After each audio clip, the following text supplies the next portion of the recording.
స్వామి, ఇప్పుడు భక్తుల మనోభావాలకు సంబంధించి తిరుమల లడ్డు వ్యవహారం వింటూనే ఉన్నాం, చూస్తూనే ఉన్నాం. ఈసారి కూటమి ప్రభుత్వం వచ్చిన తర్వాత ఈరోజు నవరాత్రోత్సవాల్లో మొదటి రోజు అమ్మవారి అలంకారం కానివ్వండి, లేకపోతే పైన ఏర్పాట్లు కానీ ఎలా ఉన్నాయంటారు? అలంకారం కానివ్వండి, ఏర్పాట్లు కానివ్వండి బ్రహ్మాండంగా ఉన్నాయి. భక్తులకు ఎలాంటి ఇబ్బంది లేదు. ఫ్రీగా దర్శనం చేసుకుంటున్నారు. లడ్డు ప్రసాదం అందుతుంది. ఏదన్నా ఇబ్బంది ఉన్న వాళ్ళకు వాళ్ళు లిఫ్ట్ మీద తీసుకొని పోయి దర్శనం చేపించి వాళ్ళే మళ్ళీ లిఫ్ట్ మీద కిందికి తీసుకొచ్చి అర్పించేస్తున్నారు. ఇంకా అంతకు శృతి మించిన వాళ్ళు ఎవరైనా ఉంటే ఇక్కడ దాకా బస్సు వస్తుంది, శనేశ్వరుని గుడి దాకా. ఇక్కడ నుంచి బస్సులో ఎక్కిచ్చేసి ఓపీడీసీఎస్లు కానీ ఎవరైనా కానీ పోలీసు వారు కానీ సహకరించి వాళ్ళని బస్సు ఎక్కిచ్చేసి దర్శనానికి పోయే కాడ కానీ అక్కడ కానీ మామూలుగా పిల్లలు వచ్చినారు. ఏది స్క్వాడ్ వాళ్ళు, స్క్వాడ్ పిల్లలు వాళ్ళు వాలంటీర్లు వచ్చినారు. వాళ్ళు స్వయంగా ఎమ్మడి పోయి ఒకరికి ఇద్దరు పోయి నడవలేని వాళ్ళు ఉంటే తీసుకొని పోయి దర్శనం చేసుకొని వచ్చి మళ్ళీ తీసుకొచ్చి బస్సు ఎక్కిస్తున్నారు. ఇలాంటి పెద్ద పెద్ద పండుగలు, హిందువులకు సంబంధించిన పండుగలు అంటే దసరా అనేది నవరాత్రోత్సవాలు స్వామి. అమ్మవారి ఇంద్రకీలాద్రిపై వెలిసిన అమ్మవారి అంటేనే మొత్తం ఎంత ప్రపంచవ్యాప్తంగా వస్తారు. అలాంటి గుళ్ళు కానీ లేకపోతే వాళ్ళ మనోభావాలకు సంబంధించి కానీ మొన్న లడ్డు వివాదం చూస్తే నిజంగా అంత తక్కువకి ఆవు నెయ్యి దొరికే అవకాశం ఉందా, లేకపోతే దాన్ని అలా చూడాల్సిన అవసరం ఉందంటారు? అది చూడాల్సిన అవసరం ఏం లేదు. ఆవు నెయ్యి అంతా అంత చీప్గా ఏం దొరకదు లడ్డు తయారయ్యేది. కాకపోతే ఏదో కల్తీ ఉంది మొత్తం మీద. ఇది కల్తీ లేకుండా మాత్రం లేదు, కల్తీ తప్పనిసరి చేస్తున్నారు. అదేంటంటే ఇప్పుడు తేలింది కాబట్టి ఇది వ్యక్తం చేస్తున్నారు.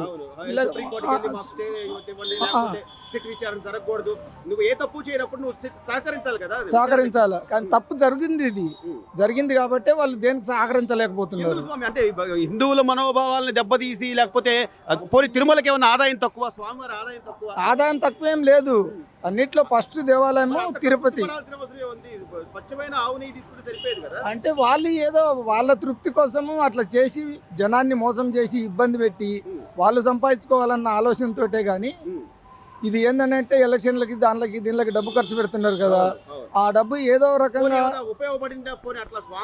ఏమి ఉపయోగపడలేదు. స్వామివారిని మోసం చేసినట్టే, ఇక్కడ జనాన్ని మోసం చేసినట్టే. ఇప్పుడు అదే నైవేద్యం స్వామివారికి సమర్పిస్తున్నారు కదా, అమ్మవారికి సమర్పిస్తున్నారు. అది మోసం చేయడంలో చాలా తప్పు. ఇది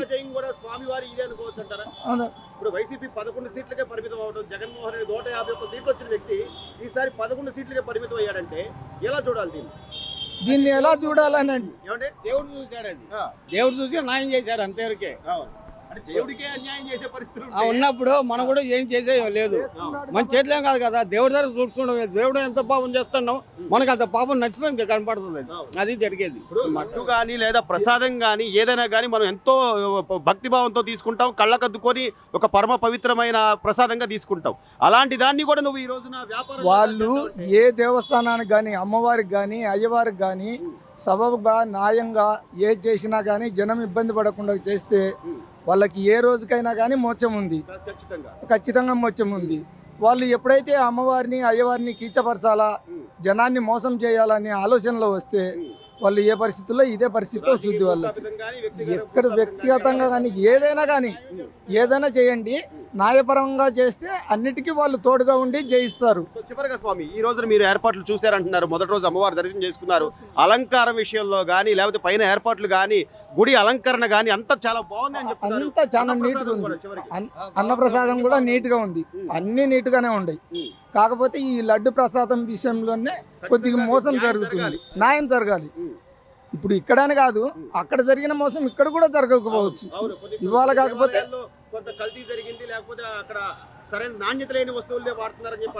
అదే ఇప్పుడు అవును. కొన్ని వీళ్ళు ఏం చేస్తున్నారు, ఈ బియ్యం ఇండ్లకు మోసి స్టోర్ బియ్యం తీసుకొచ్చి పులిహార చేస్తున్నారు. అక్కడ నుంచి దాతలు పంపించేదేమో మంచి బియ్యం పంపిస్తున్నారు.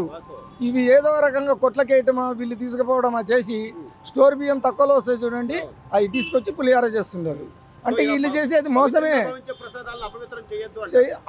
అది చేయడంలో వీళ్ళు నష్టపోవడం తప్ప ఏం లేదు. దేవుడు ఏం నష్టపోడు, ఆయన చూస్తూనే ఉంటాడు. ఆయనకు త్రినేత్రుడు, అమ్మ కూడా త్రినేత్రురాలే. వాళ్ళు ముల్లోకాలు పరిపాలించేది, 7-14 లోకాలు పరిపాలిస్తారు. వాళ్ళు ఈ ప్రజల్ని చూస్తారు, అందరినీ, చెడ్డవాడిని మంచివాడిని అందరిని చూస్తారు. కాకపోతే చెడ్డతనం చేసేవాడిని కొన్ని రోజులే బరాయిస్తారు. వాడికి ఏదో రకంగా దారి చూపించేస్తారు. చెడు దారిలోనే వాడు చెడుగానే అట్లనే చెడిపోతాడు.